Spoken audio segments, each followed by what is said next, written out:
Okay, Brenda, first of all, you're happy with the outcome from the rule changes announced by the AFL yesterday?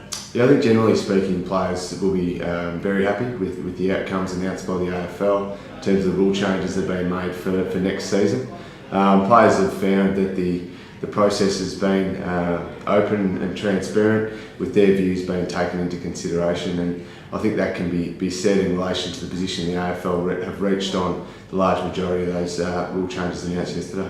Yeah, the rule changes, some of them, or most of the rule changes actually conducive to player health and safety. That's something that's important to the PA and the players as a whole, isn't it? Yeah, absolutely. Health and safety will always be at the forefront of our minds, and the AFL have certainly supported us in recent years, especially with respect to protecting the player's head. I think we've seen a number of rule changes again made to further that approach, particularly trying to discourage players from creating high contact, which we saw happening on some occasions throughout the season. But also in terms of the bump, ensuring that it is the player's responsibility if he decides to bump, that he doesn't make high contact, and I think that's important, particularly given the concerns that we have around concussion and the potential impact of concussion on players. Were you happy with the process and how these changes were achieved? Yeah, we were. We thought that the process was very open and transparent, as I said earlier, and that's all players really ask for, is for their views to be considered in a genuine way and given the appropriate weight, given also, I guess, the impact that these changes have on them and their ability to play the game.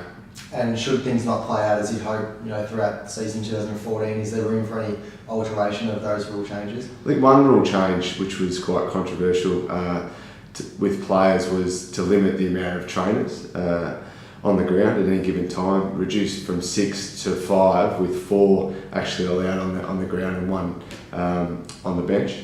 The perception was that was going to impact on their ability to stay hydrated throughout a game.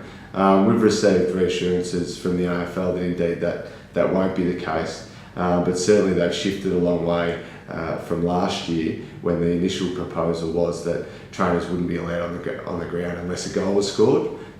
We opposed that very strongly. The players were outspoken about that at the conference, as they were again in relation to this proposal. They feel that it's unnecessary, but based on the analysis that the AFL have done, we don't think it's going to have any impact on player health and safety, and we've communicated that to players. But having said that, we'll monitor it closely with the AFL, and if we do feel like it is having an adverse effect on their ability to stay hydrated throughout a game, then we'll be raising that issue.